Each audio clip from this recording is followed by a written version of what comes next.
All right, Linda Fetzer, Jim Harvey, talking about greenhouse and nursery worker protection standards. Take it away. Okay, Linda, did you want to introduce yourself before I get into it? I'm Linda Fetzer. I've worked with Penn State Extension for 20 years and all within ag safety and health. Worker protection standard and working with Jim is just one of the pieces of educational activities that I do. So I'll be talking later on at the end about the training and the safety aspects. Okay, and my name's Jim Harvey. I've been doing this job as the Worker Protection Standard Specialist for 17 years. And then I had 3 years prior as a farm safety extension educator. So we're going to talk about the Worker Protection Standard. I have done 3 or maybe 4 ag programs through those 17 years. I have never heard of an ag program being inspected by PDA, Pennsylvania Department of Ag, but technically some of you could be inspected, okay? The Worker Protection Standard is a federal regulation. It belongs to the Environmental Protection Agency. OSHA, I believe, has one, but that's not concerned with pesticides, where ours is. So here in Pennsylvania, Pennsylvania Department of Ag does the inspections for this, okay? Now, as educators, why do you want to follow this? Technically, if you're working with pesticides in your greenhouses, you come under the Worker Protection Standard. If you're applying them, you would be the handlers. You are entitled to all the protections of the WPS. Now, your students, that's kind of a gray area these days. Prior to the 2015 revision, they considered students being reimbursed by grades, which made them workers and under the WPS. At the 2015, they said you had to get cash, which removed students. But I would consider this for your protection a gray area, because every inspector might see this a little bit different. Okay. So you have the government here, but you also have lawyers and liability.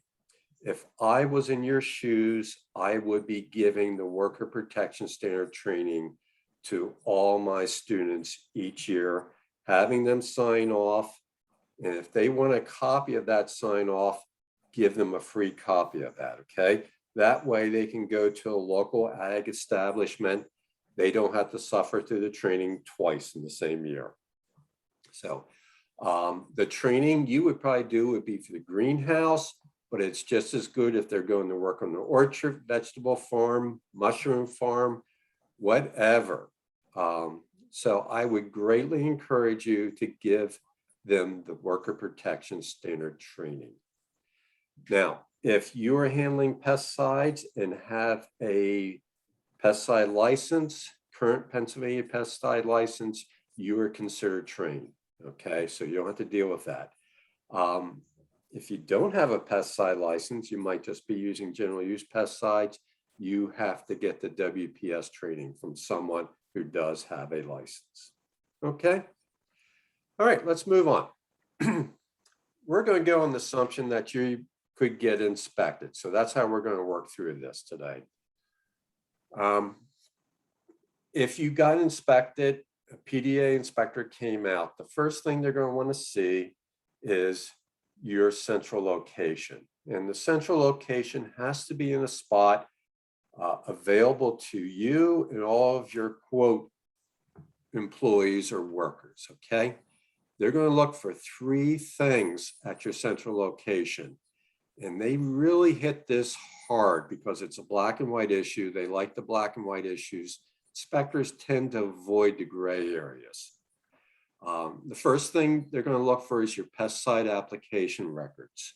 You can put it in a binder, you can post it, whatever, but they definitely want to see at least the last 30 days of records at your central location.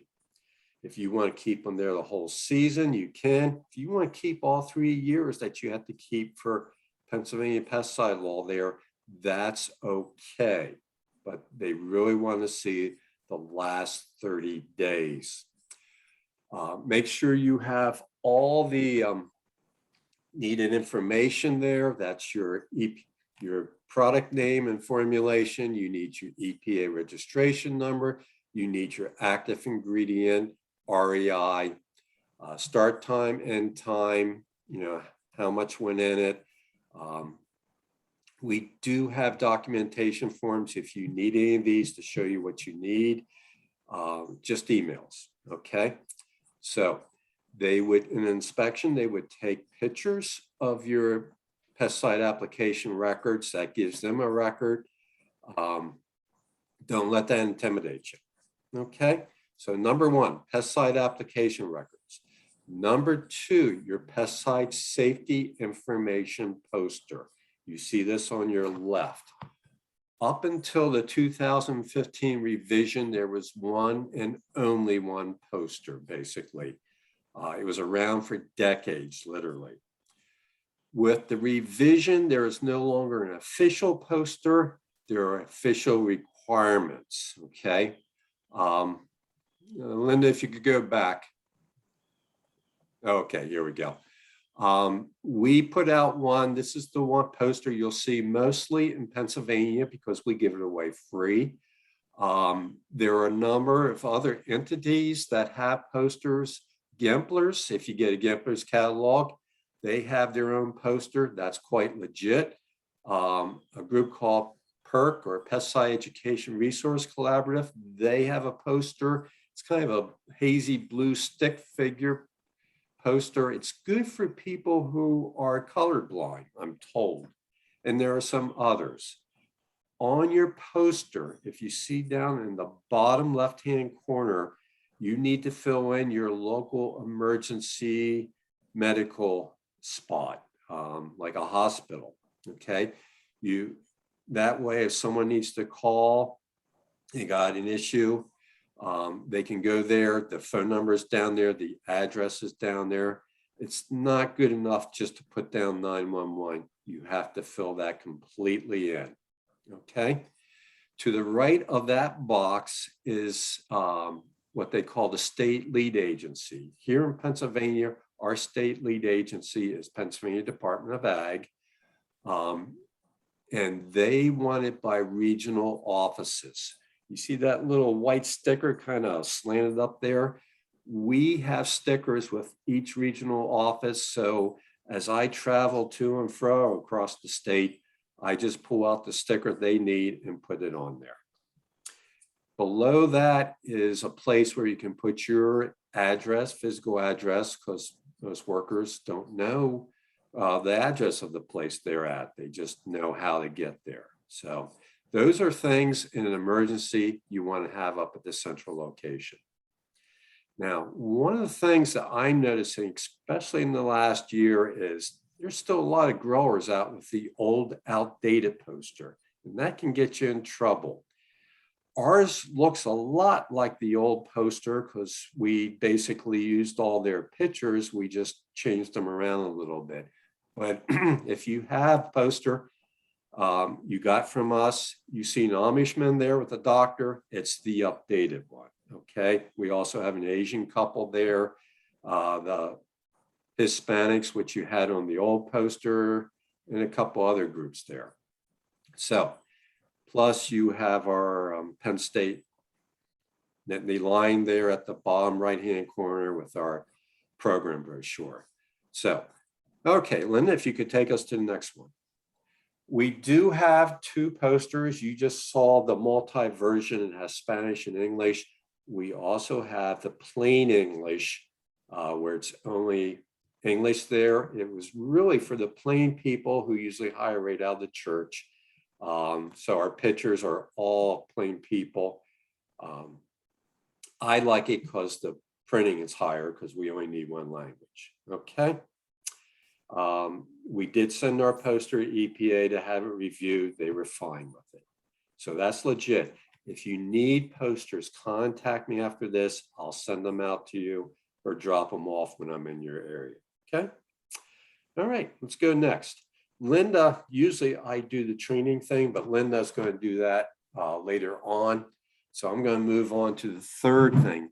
But before I leave training, the central location typically is where 40% of the WPS fines are, and the training is typically where 40% of the fines are. So if you can get those two areas right, you're almost home free. They're the black and white issues. Then we come to decontamination supplies. Now, I'm going on the assumption that you are the pesticide handlers. You must have certain supplies available to you, and you're the ones to provide them too. All decontamination supplies must be within 1/4 mile. That's rarely a problem with greenhouses. Okay, you probably have running water right there. But as handlers, you need access to 3 gallons of water because you're often working with undiluted pesticides. You must have soap, not hand sanitizer. You need soap. Okay, we want to wash that stuff away, just not sanitize it. You also need single-use towels. Now, we have a cloth towel out there. I'm guessing that we couldn't find paper towels, but you must have paper towels, or as the government calls them, single-use towels. Use them once, throw them away. Okay. You also must have an emergency change of clothes. The reason behind this is if you get saturated, you want to get out of those clothes as fast as you can, and it's something else. You can bring extra clothes from home if you want. You can use something as simple as overalls or even a Tyvek suit, okay? But something to get out of any saturated clothes you might have and get into, okay? Now, down below that, on the left, this is new with the 2015 revision, the eye wash system at permanent mix and load sites, capable of delivering 0.4 gallons of water for at least 15 minutes. Okay. And when I first saw that, I thought, oh, now we're talking $300 and $400 systems from Gempler's catalogs, and EPA guy says, no, you don't need that. It can be a lot simpler than that. He says, if you just have a hose screwed into a faucet capable that you can regulate, you're good. Okay. Doesn't have to be anything fancy. 2 concerns about a hose. Just make sure it's not the hose you mix and load with, because that'll have pesticides on it. A second concern is if that hose is sitting in the sunlight, you want to shade that. You don't want to be flushing your eyes with water that's been solar heated to about 200 degrees. Then you got additional problems, okay? Don't have a hose. Hey, you can have even 6 or 7 milk jugs of water that you can flush your eyes with, okay? But if you're working with pesticides that require eye protection, you need to have the eye wash system at your mix and load site, okay? One other area, and once again, if you're working with pesticides that require eye protection, you need to have at least a pint of immediately available eye wash water when working with pesticides, okay? It could be as simple as some kind of water bottle clipped to your belt. It could be you're within 10, 20 feet of water, something to get you started flushing that eyes in case something gets into it, okay? All right, let's go to the next screen, please.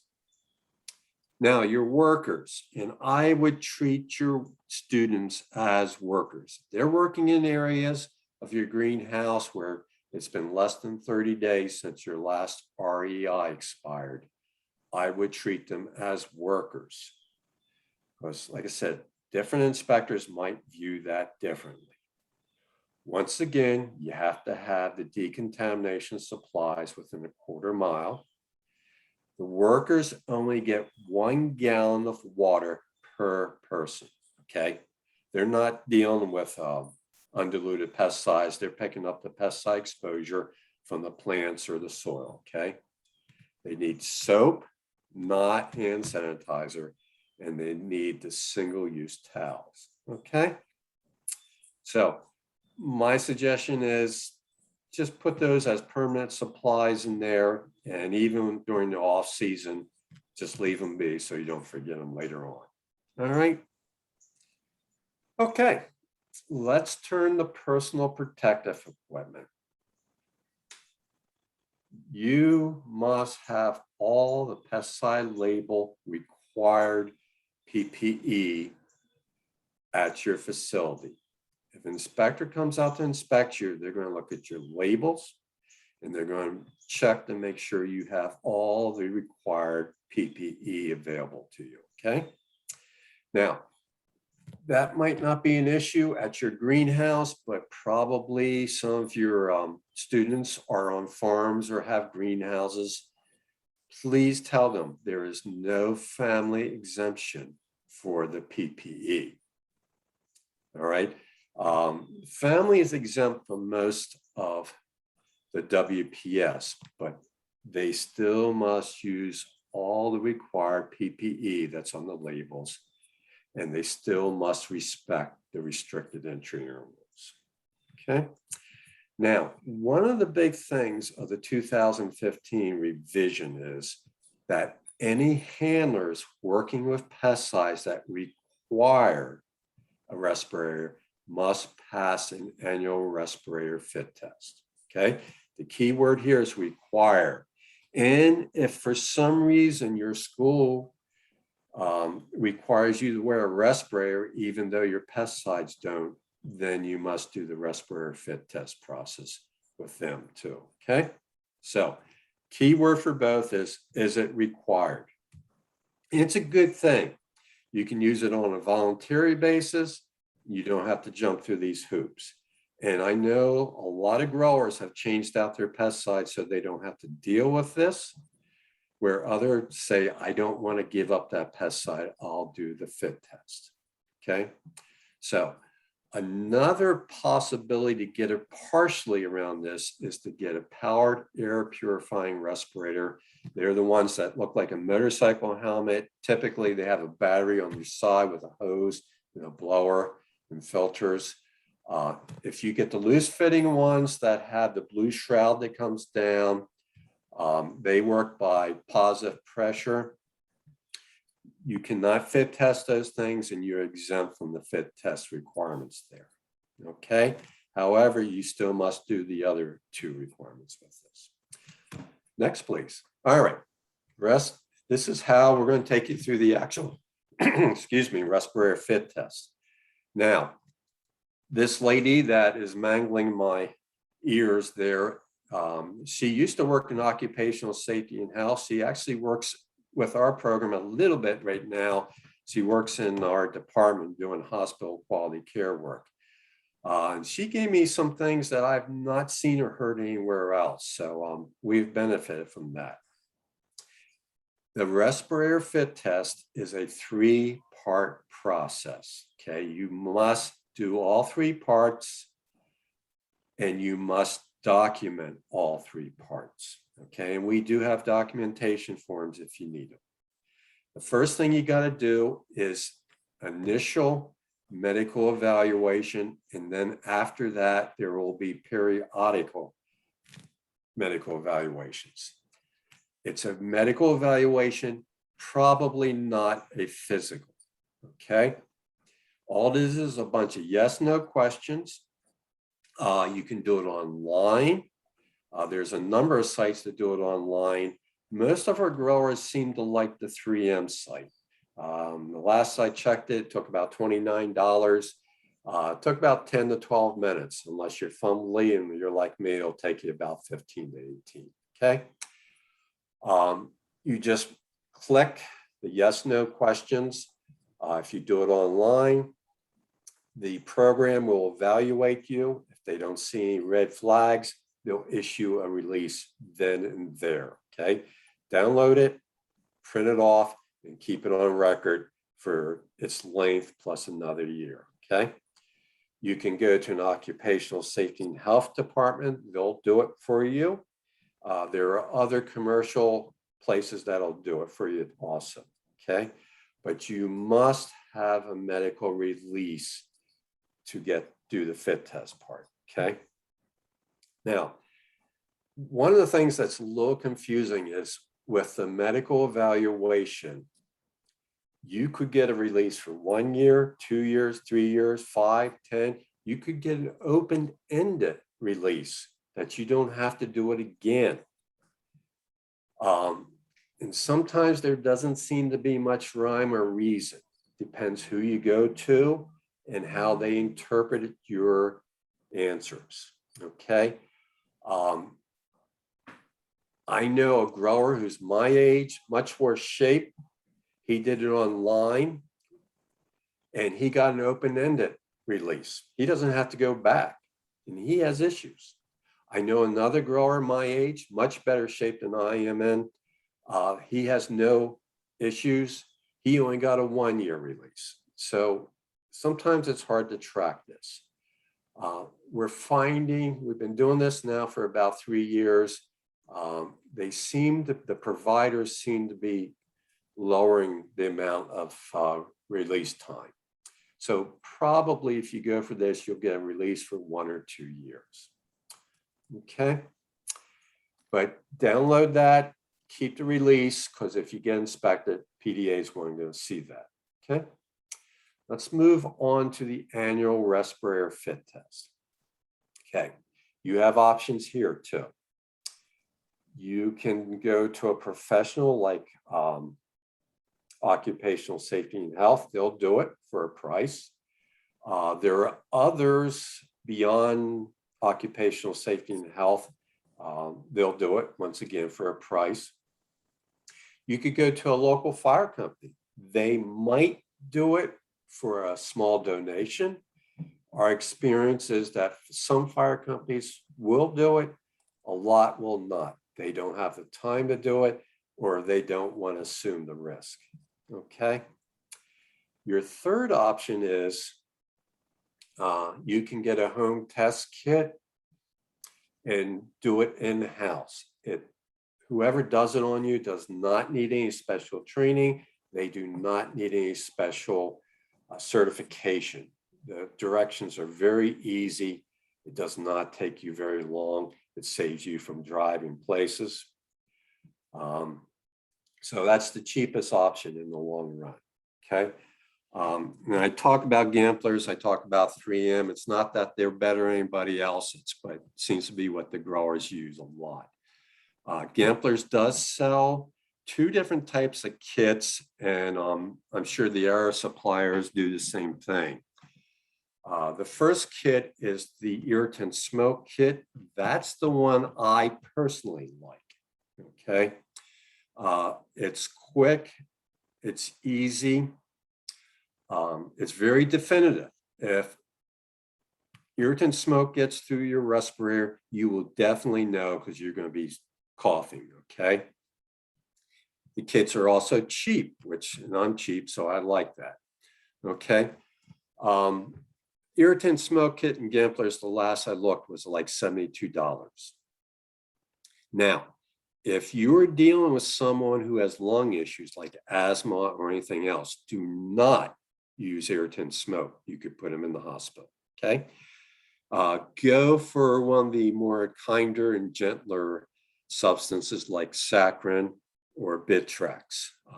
They cost about $180, okay?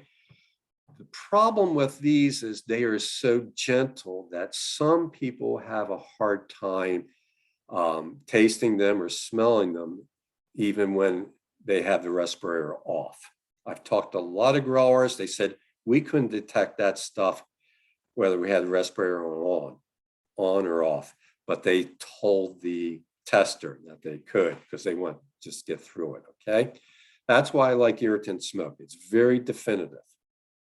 But you can up your chances of being able to taste that by not smoking, drinking anything but water, or eating anything 30 to 60 minutes before the test, okay?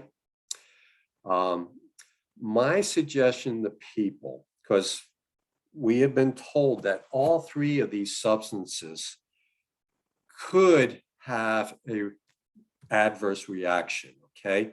People have different allergies and all like that. But if you want to get the Bittrex or saccharin, my suggestion is find out which one you want to use, go to an occupational safety and health department the first year that uses that same substance. That way, if you have a reaction, they'll know what to do, okay? As long as you don't have a reaction, you can get the home test kit and you should be fine, okay? I do not know anyone personally. I've never heard of any situations where people have had a reaction to either irritant smoke, Bittrex, or saccharin. There's one other substance called banana oil, and that should only be used with organic vapor things, okay? The last thing as part of this process is annual respirator training. Just use your respirator user manual, read through it once a year and sign off, or use OSHA YouTube videos, okay? Linda, next, and I'm running out of time. Linda, you there? Okay. Application exclusion zone. This does not apply to enclosed growing spaces like your greenhouses. If you got students working on high drift applications like orchard, it's 100 feet in every direction from the application equipment to the anybody. Okay, low drift applications like boom sprayers, it's 25 feet, but it starts at the end of each boom. Right now, the application exclusion zones, a little bit in flux. There was a modification made, and then it was suspended due to a lawsuit. So if you want to learn more about that, just contact us. We don't know when the government's going to resolve that. Okay, next, Linda. I'm probably going to have to cut myself off here pretty soon. Linda. Next. Okay. Family exemption for WPS, and we'll wind it up here. With the 2015 revision, the government revised immediate family exemption. Now you can hire first cousins, nephews, nieces, uncles, aunts, grandchildren, and grandparents, and in-laws. They are considered immediate family. Keep in mind, this does not exempt them from the required personal protective equipment or the REIs. We might be able to just do one more. Handlers. Handlers, except for family, must be at least 18 years of age. And if for some reason you have a handler working with skull and crossbones pesticides, you must check on them every 2 hours to make sure they're still vertical, okay? Here in Pennsylvania, that's usually not an issue because they're back to reload, okay? Quite frankly, some of our orchard growers, especially spray at night when the wind's down, something happens to them, no one's checking on them. You don't know there's a problem until the morning when they don't come in for breakfast. That's a long time. Okay, Linda, I am out of time, so I'll let you go. If you want to go ahead and finish up the last few slides that you have covered. Okay, applicator notification. In enclosed spaces like your greenhouse, you must post it if it's got an REI greater than 4 hours. My suggestion in your situation is put up a do not enter sign every time, regardless of the REI. You're under more scrutiny and liability than the typical grower would be. For outdoor applications, it's greater than 48 hours. All other things, you must give a verbal warning, okay? And there we are. Linda can take over. Okay. Thank you. As Jim stated before, training is very important. And if you're the handler, you're going to be training your students as the workers. And annual training is required. And you need to maintain your training records for at least 2 years. And as Jim mentioned,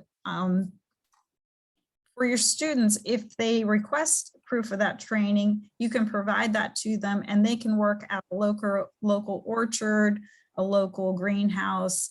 Then they don't have to sit through the really long, boring training one more time.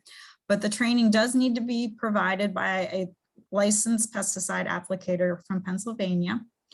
And the link is there, which I will share when I'm done with my presentation. I'll share that link. We do have, actually, I'm just going to go to the next slide. We do have worker and handler videos in English and Spanish. We have greenhouses, orchard, mushrooms, Christmas trees, nursery, vineyard, and vegetable. And for handlers, which would be you, you have to do both videos, the handler and the worker, to be required as requirements. But for the workers, they just need to view the worker video. However, you need to be in the room as the handler. You can't just put the video on and leave. You need to be there during the training of the workers in case they have questions. For some of our growers that technology is not quite their forte, we have designed some handbooks and some flip charts. And these are just for workers, that we do not have the handler one done. We're in the process of doing that. It's being reviewed by EPA right now. But these were mainly designed for the Anabaptist population. And then we also have a multicultural handbook in English and Spanish. And then the one for Anabaptist is English only. The flip chart, some of the Anabaptists really enjoy having the flip chart. So we designed that based on the handbook for workers, and they use that for their training. Sometimes they'll use the flip chart for the training and give out the workbooks to their workers. Just a couple things about greenhouse safety. I'm sure some of this is very familiar, but slips, trips, and falls are a very, very common thing in greenhouses and in all ag operations, whether it's from the same level or from higher levels. So always keep the walkways clear of debris. Look at rubber matting. Look, especially when you've got some of those greenhouse surfaces, walking surfaces that may be slippery from algae. So you're looking at making sure that things are clear, things are dry, to reduce those slips, falls, because I'm sure there's a lot, just like Penn State, there's a lot of paperwork and you don't want anything to happen to your students. Emphasize to your students wearing closed-toed, slip-resistant footwear in the greenhouse. And one of the things that we always emphasize with the worker protection standard is washing your hands. And with COVID, I'm sure everybody's used to washing their hands by now, but always wash hands after working in the greenhouse and before eating and drinking. For ag safety, really train workers on all equipment. It doesn't matter, even hand tools, show them how to use different things, whether they're operating larger equipment, but training is very important. Proper lifting techniques, and we have information that we can provide you on different things if you are unfamiliar with some of the recommendations. And try not to let the students work in the greenhouse alone. Always have somebody checking on them, and always use the appropriate PPE for the job. An example is safety glasses when pruning. It's a good thing to get the students started in the PPE so that they're used to wearing that at school as well as on the job. And ventilation is also very important. So my piece is very short, so we actually have some extra time. I've been putting some things in the chat. These are our contact informations, and I will stop sharing, and I'll be putting some of those links for the resources for the videos in the chat box.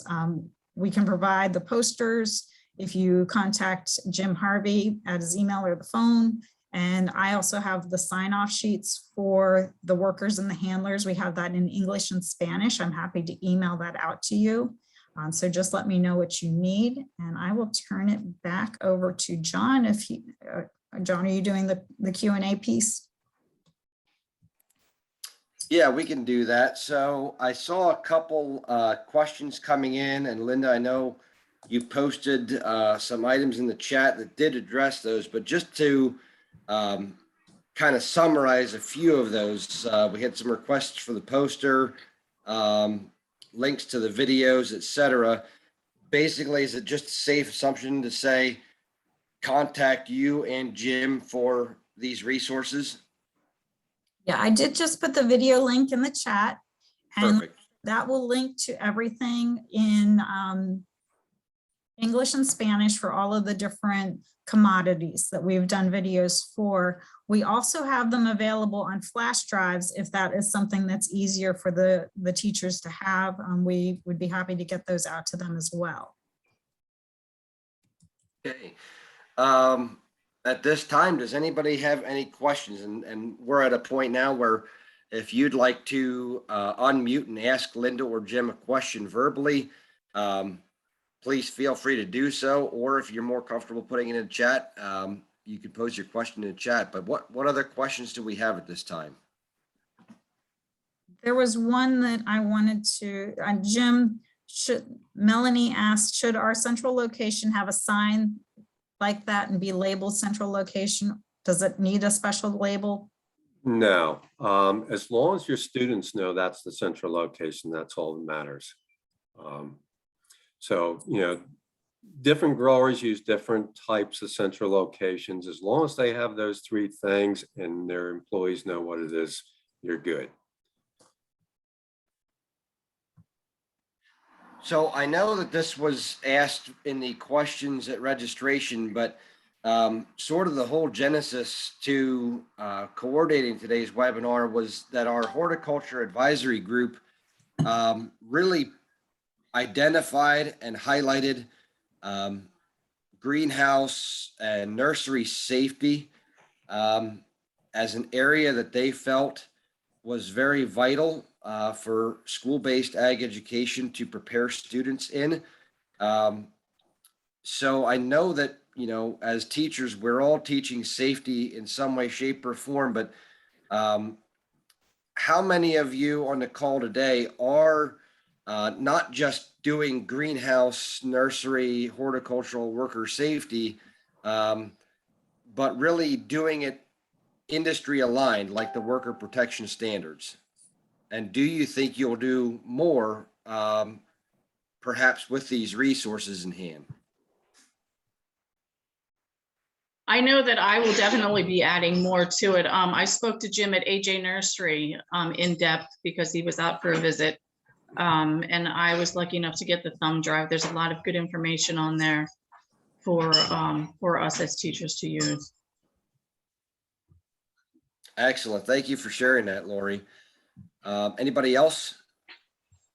I'm actually starting from scratch, John. So whatever I need to do, we had a hobby greenhouse.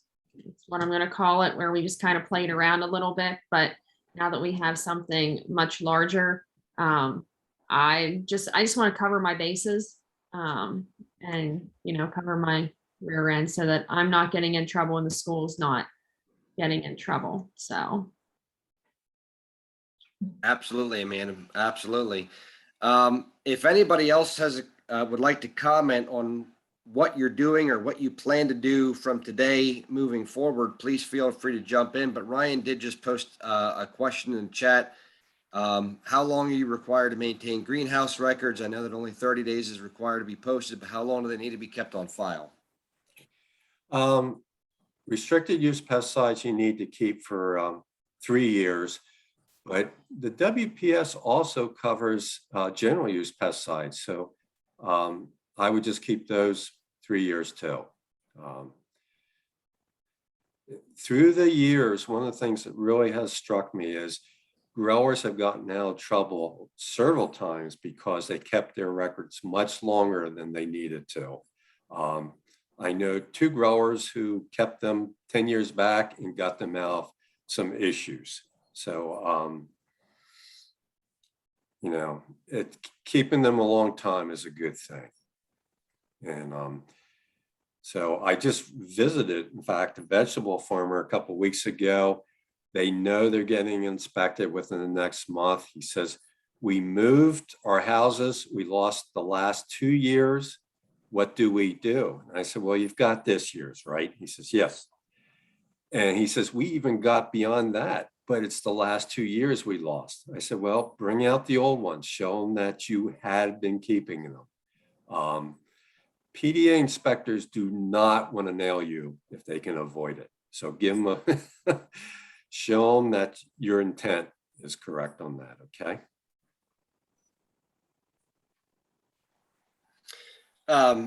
Okay, Amanda just posed a question. I'm planning to get my applicator training and licenses. Is it possible that students, especially seniors, can get this license as well?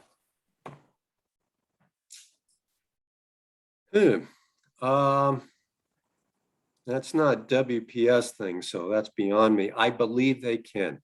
And that would make them very marketable once they graduate. So I would check with your local extension educator. I know I was asked that question several years ago and since forgotten the answer. I'll try to fill you in whenever I find out. That's not, our school doesn't really have an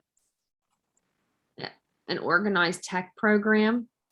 So our students don't have a lot of resources when it comes to preparing them for careers. So that's something that I'm really hoping that I can do in my program. Okay, now that would Man- make, I'm sorry. Go ahead, John. No, go ahead. That would make them very marketable, is having that license. So, Honestly, I don't think they can get it through the school. They have to be employed with somebody before they can get that license. You yeah, can't just randomly get the license. yeah. I know. Amanda, Genevieve Christ from Penn State Pesticide Education did a session at PAAE summer conference this past summer. And it was a web-based session that was recorded. I can send you the link because I'm pretty sure somebody asked about how they can get students certified. I can send you the recording of that session to look through. That would be great. Thank you. Yeah, you might be able to get them technically employed somewhere. Like I hope to retire in a year. And I'm thinking maybe I should hang on to my license. So I might find some local grower who wants to put up with me a few hours here and there just to keep my license. So I was in that session, John, at PAAE, and we were talking about that because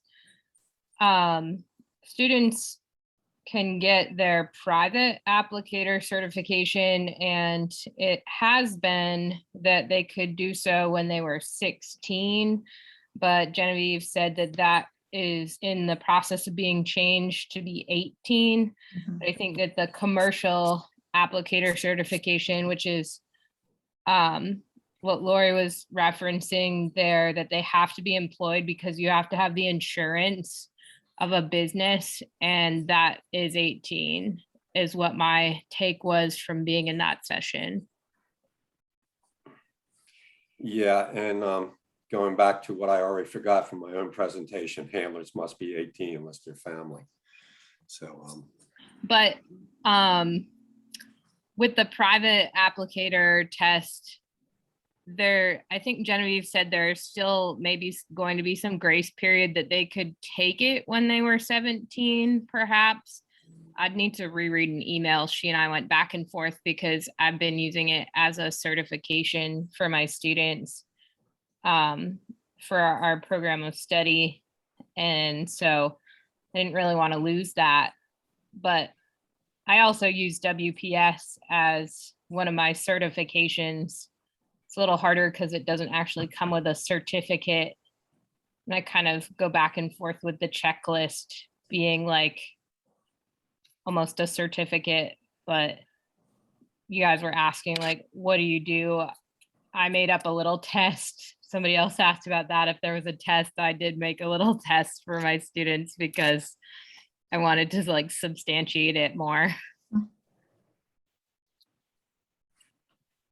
Yes, thank you, Melanie. I was thinking along the same lines of what you said, but I wasn't entirely confident in my thinking. But what you brought up just validated that I'm pretty sure I was along the right track, that I believe for the private certification, you can put your students through the program. They can take the exam, pass the exam, and then wait until they turn 18 to actually apply for the license then. So it is all there in that recording. I can perhaps put the link of that recording in the follow-up email to this presentation as well. And on that note, Diane posted a question in the chat that's along the same lines of something that I was going to ask for some insight on. So maybe we can sort of double them up here. Diane refers to some seemingly innocent looking and acting substances. How do you drive home for students the importance of this kind of training? And my question was going to be, is what advice would you have for students that might work at a local nursery or greenhouse production facility that any of these teachers might have in their classroom? And as they're going through this training, the student might claim, well, the place I work at doesn't worry about any of this stuff. Like, this isn't how it's really done out there. How would you address those two comments? I often hear from people, they judge the danger not by the signal words or the label, but by the smell. If it's a bad smell, they think it's really bad. That really has nothing to do with it. So it's hard getting beyond that. I would show them the signal words, say this stuff can really hurt you. Or of course, if you show them something that's very mild, they use it and abuse it, it can still become dangerous. So yeah, it's hard to say. And I think increasing their marketability, showing them that, hey, if we do this training now, it may not be that way in the greenhouse or something you're working in now, but down the road, if you have that training and you can do the things the correct way and answer questions for your future employer the correct way, it's going to go a long way in employability and increase their chances of being marketable.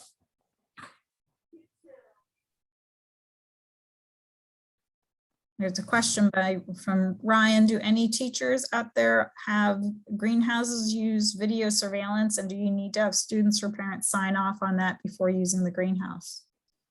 Interesting question.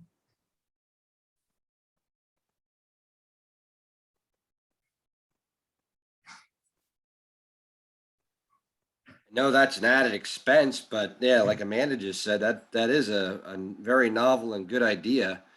Especially if there is an incident in which the teacher didn't have eyes directly on it, that could be very, very useful and helpful.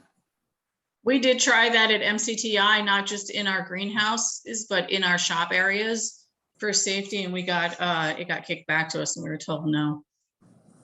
Why were you told no?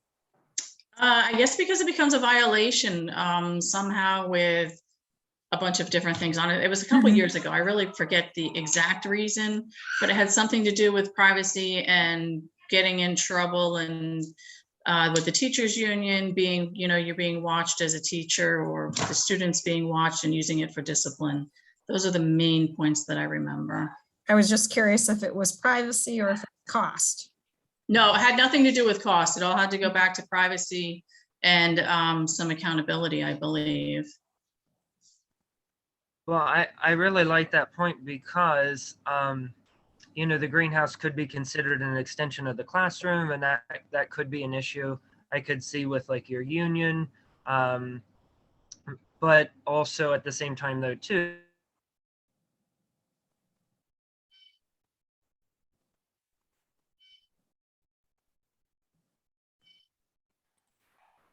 Oh, Ryan, I think we lost you at the end of your thought there. Do you think, I guess some of the privacy issues might shift in light of the fact that most of us have spent the last year like virtual, on computers, on camera, having lessons recorded and things like that? I know our students had the option to whether they had their cameras on or off at home, which was kind of problematic trying to reach them, but is the education system going to kind of shift away from, yeah, we get it. Maybe you don't like being watched, but you know what? Everybody's being watched. So at some point, we're all just going to have to, I guess, suck it up, parents, students, teachers, everybody alike, and be like, you're all on camera somewhere. I will say that I had a student this year whose dad happens to be the local magistrate. And she was mentioning about that because she started questioning, were there cameras now in the classroom because we were doing that. And I told her no, and she says, well, that's good. She says, because I already talked to my dad and he says that's illegal. It's fine for them to be in the hall, but they cannot be in the classroom. So I don't think it's an educational thing. I think it's just a overall practice that is considered to be illegal, filming students and teachers or anyone that's not for like a safety issue kind of thing. Like in the halls, that's just surveillance, but they consider it something different in the classrooms or educational areas. I don't know. Well, and I guess it would come down to, what does the school district define the greenhouse as? You know, is that considered classroom, or is that fall into the same category as hallway area where, you know, it's not necessarily the classroom where we're sitting in at all of the time? I don't know. And I don't even know how that would be decided.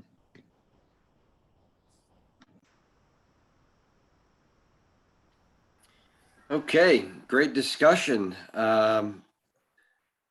We have 8 scheduled minutes remaining. As Dr. Foster likes to say, this is not a hostage situation. Does anybody have any final thoughts, questions, comments, or concerns that they would like to ask Linda or Jim before we adjourn here?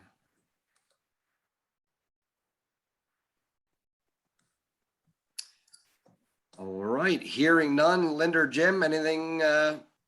Linda, I see you put a link in the chat. Would you like to explain that briefly? That's just our main WPS website, which we do have some more information and resources. I just put the video link one more time, and I'll put in my email and also Jim's.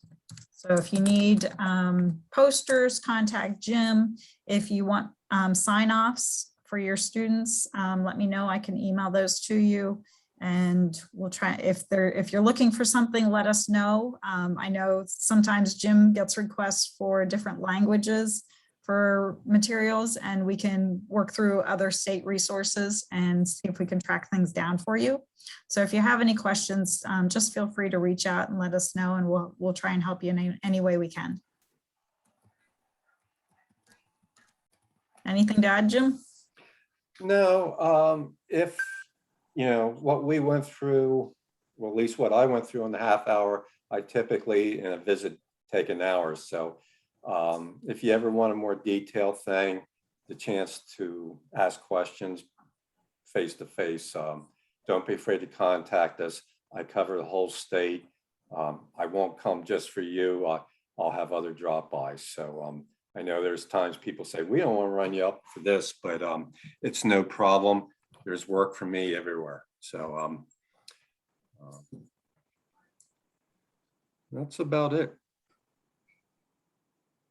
All right. Well, Jim and Linda, we do thank you very, very much. And ag teachers, we hope we've introduced you to potentially 2 new faces that can serve as a resource to help you and your program. As they just said, there's their contact information. They will be CC'd on the follow-up email to this session as well.